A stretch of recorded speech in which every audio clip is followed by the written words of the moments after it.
और बड़ी खबर आपको बता दें, जयपुर में कोर्ट में पेशी के दौरान पेपर लीक के आरोपियों की वकीलों ने पिटाई कर दी। कोर्ट में पेशी के लिए ले जाते वक्त आरोपियों पर वकीलों ने थप्पड़ और घूसों की बरसात कर दी है। पुलिस की गाड़ी से उतरते ही पेपर लीक के आरोपियों पर वहां मौजूद वकील टूट पड़े। किसी ने थप्पड़ बरसाए, किसी ने घूसे से हमला किया। उधर कोर्ट ने सभी आरोपियों को 6 दिन की रिमांड पर भेज दिया है। तो पेपर लीक के ये सभी आरोपी कोर्ट में पेश किए गए, लेकिन जिस दौरान ये पेश किए गए उससे पहले देखिए कोर्ट के बाहर कैसे वकीलों ने जमकर इनकी धुनाई कर दी है, थप्पड़ों की बरसात इन पर की, और क्योंकि लोगों का ये गुस्सा है। फिलहाल कोर्ट ने आरोपियों को 6 दिन की रिमांड पर भेज दिया है।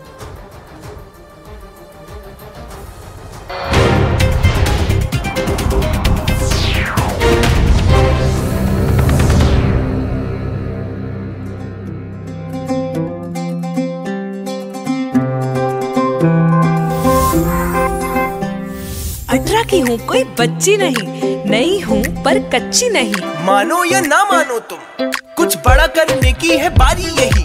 भविष्य देश का लिखने की तैयारी यही। बचपन से अब तक मेरी माटी ने दुलारा, आज मुझको है मेरे देश ने पुकारा।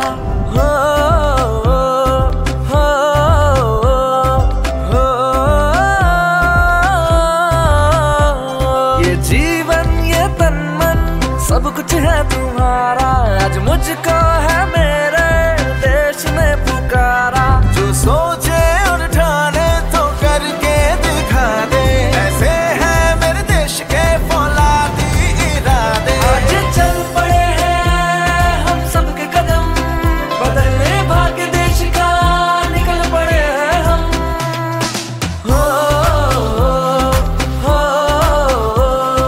बनेगा देश महान जब वोट करेंगे हम। कश्मीर से कन्याकुमारी है सब अपने, यहाँ पे कोई बेगाना नहीं। हम तो यहाँ पे सब देश के दीवाने, तो हमसे कोई टकराना नहीं। आवाज यही, अधिकार यही, आजादी का पुरस्कार यही, लोकतंत्र का पहले संस्कार यही, संस्कार यही।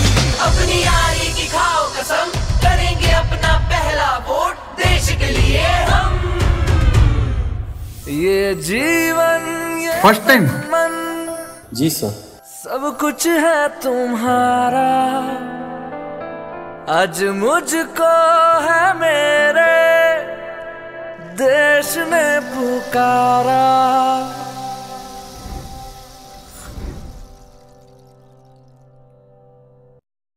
आपने यूपी पे सीबीआई को सौंपा था और शाहजहां शेख को सीबीआई के हवाले किए जाने के फौरन बाद बीजेपी नेता अमित मालवीय ने एक पुराना वीडियो सोशल मीडिया पर डाल दिया।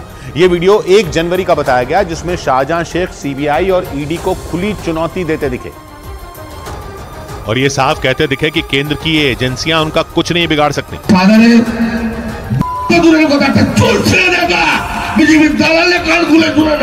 शाहजहां शेख का ये वीडियो 1 जनवरी का बताया गया, मतलब संदेश खाली में ईडी की टीम पर हुए हमले से ठीक 4 दिन पहले का। 5 जनवरी को संदेश खाली में ईडी की टीम उनके ठिकानों पर छापेमारी करने के लिए पहुंची थी, जब ईडी के अधिकारियों पर हमला कर दिया गया था। बीजेपी का आरोप है कि शाहजहां शेख ने अपना दबदबा दिखाने के लिए ही ईडी के अधिकारियों पर हमला करवाया था। अपनी जनसभा में दिए भाषण में भी शाहजहां शेख ईडी और सीबीआई पर तीखे हमले करते रहे।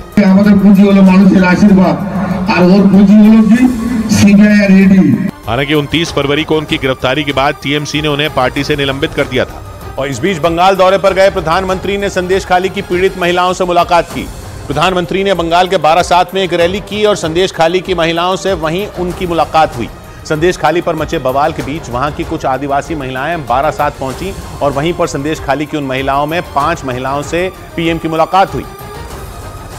लेकिन जो महिलाएं पीएम से नहीं मिल पाईं वो नाराज हो गईं। उन्होंने थोड़ा हंगामा किया और पुलिस पर उन्हें पीएम से मिलने से रोकने का आरोप लगाया। इसके बाद शुवेंदु अधिकारी और लॉकेट चटर्जी ने इन महिलाओं को समझाया, लेकिन संदेश खाली की जिन 5 महिलाओं की प्रधानमंत्री से मुलाकात हुई वो संतुष्ट दिखी। आश्वासन दिया है, हमारे साथ जो भी हुआ है सारे डिटेल्स में उन्होंने सुना है ध्यान से। सूत्रों ने बताया कि प्रधानमंत्री ने संदेश खाली की इन महिलाओं की बात धैर्य से सुनी, जैसे कोई पिता अपनी बेटियों का दुख सुन रहा हो। इसके बाद ये महिलाएं भावुक हो गईं, क्योंकि प्रधानमंत्री ने इनका दर्द सुना और उनकी तकलीफ समझी।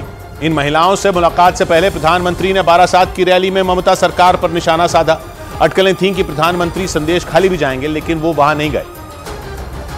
और संदेशखाली से थोड़ी ही दूरी पर बारासात में लोगों से मिले। पीएम ने बारासात में रोड शो किया, इसके बाद उन्होंने वहां रैली की। रैली में महिलाओं की भीड़ उमड़ी, मंच पर भी कई महिलाएं दिखी। रैली में बोलते हुए प्रधानमंत्री ने बंगाल में महिलाओं की सुरक्षा का मुद्दा उठाया और खुलकर संदेशखाली का नाम लिया और ममता सरकार को घेरा। संदेशखाली में जो कुछ भी हुआ उससे किसी का भी सिर शर्म से झुक जाएगा, लेकिन यहाँ की टीएमसी सरकार को आपके दुख से कोई फर्क नहीं पड़ता।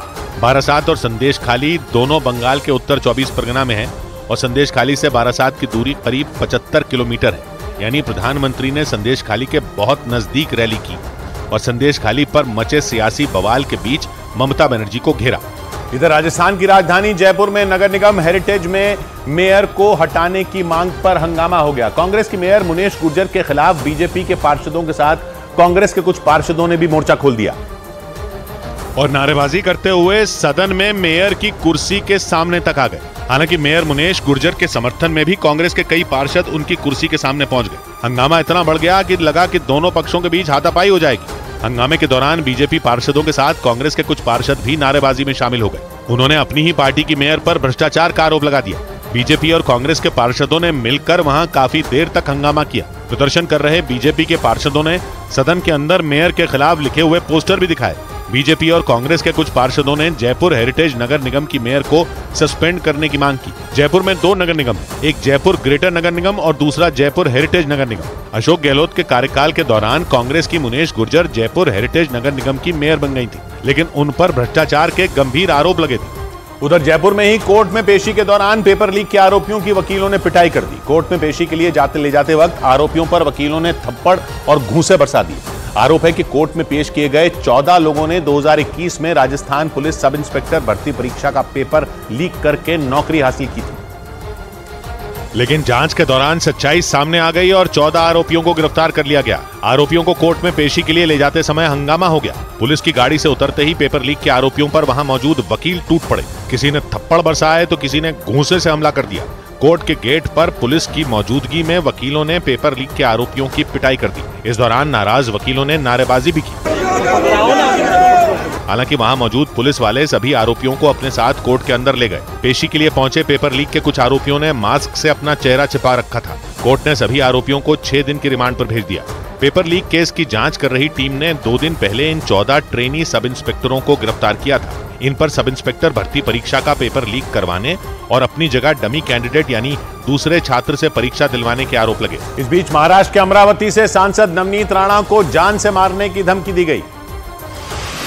महाराष्ट्र के अमरावती से सांसद नवनीत राणा को जान से मारने की धमकी दी गई। उनके मुताबिक किसी ने उन्हें व्हाट्सएप पर मैसेज करने के साथ ही ऑडियो क्लिप के जरिए धमकाने की कोशिश की। हालांकि उन्होंने इस मामले में पुलिस में शिकायत दर्ज करा दी।